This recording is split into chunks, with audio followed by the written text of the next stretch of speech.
Overnight, a cruel new law penned by the nobles plunged one family into the lowest echelons of society. The father lost his job. The mother began to meet cold stares while doing the shopping. And the daughter was expelled from school. Ever since that day, the pent-up despair of her parents has become a daily expression of rage. The girl is too young to intervene and can but stand by as her parents hurl contempt and insults in equal measure. But in her secret heart, she knows exactly what to say. I just want you to get along again. You used to laugh, to sing, to be happy. But now you don't, and there is nothing I can do about it. Realizing this is a thing beyond her ability to repair, the girl is thrust into a spiral of endless darkness. But she pushes the feeling back and abruptly springs up from her chair.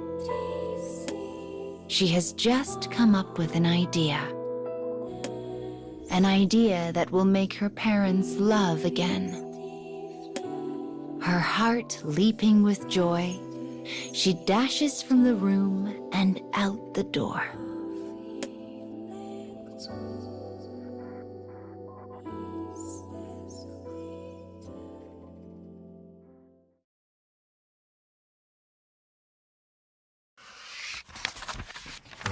Father, mother, daughter.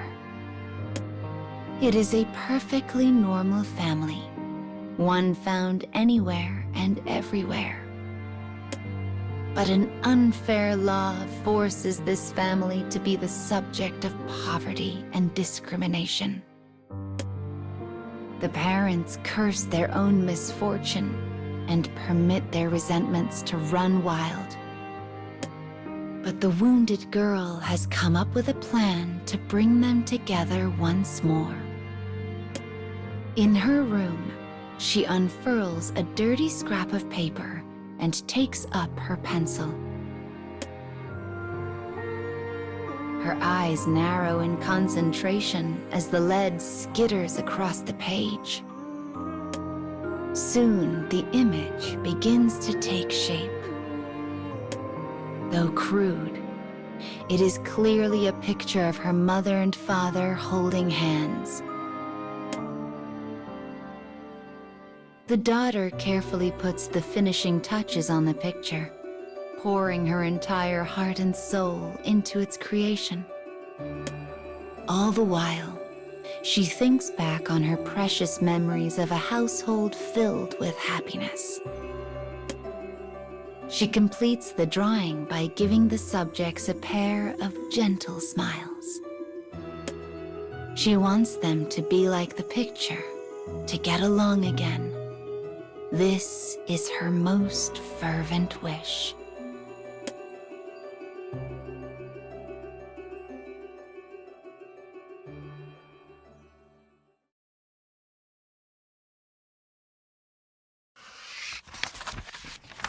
The girl has drawn her parents in happier days with a crude and unpracticed hand.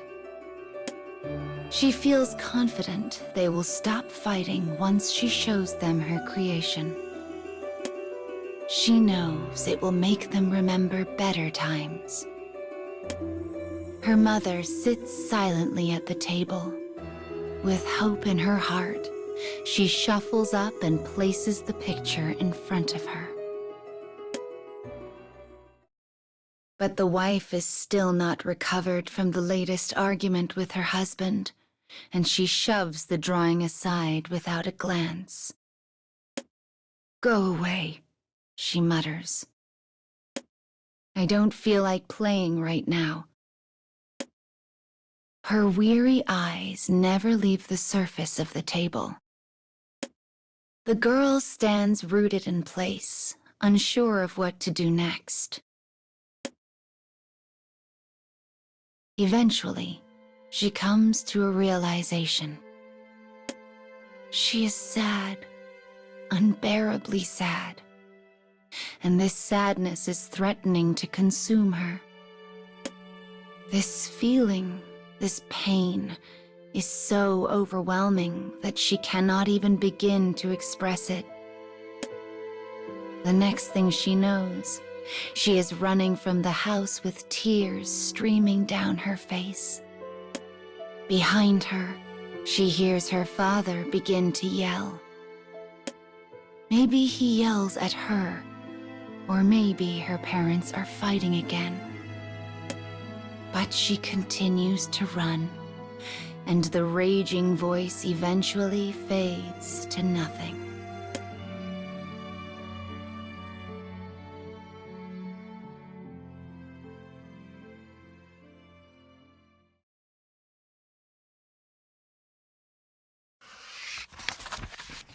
Ignored by her mother, the girl fled her house carrying a heart heavy with despair.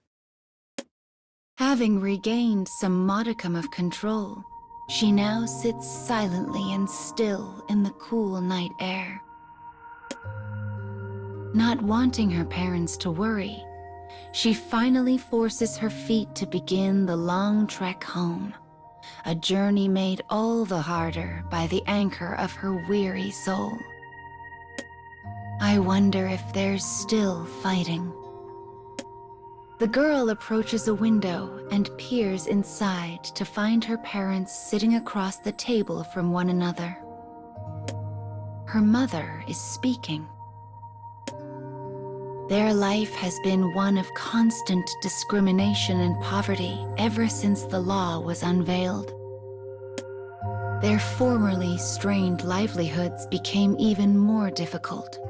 The girl can tell from her mother's face that she has reached her limit. But this time, her father does not berate his wife.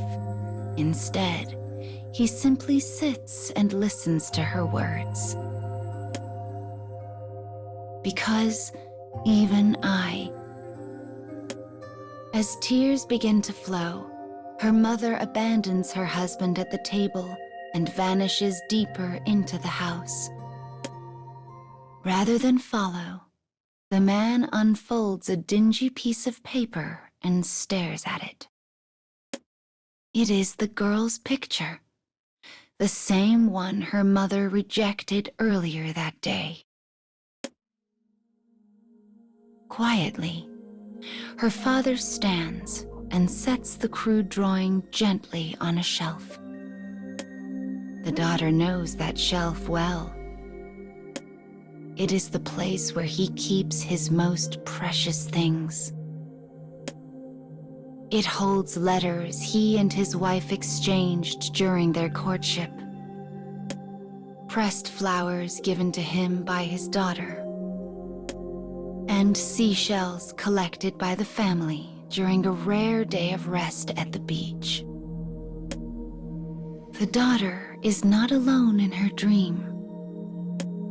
All of them want things to go back to how they were. Sniffling, the girl rubs her red and tired eyes and opens the door to her house. "I'm home," she says quietly. And as her voice echoes throughout the home, it brings with it the faintest glimmer of hope.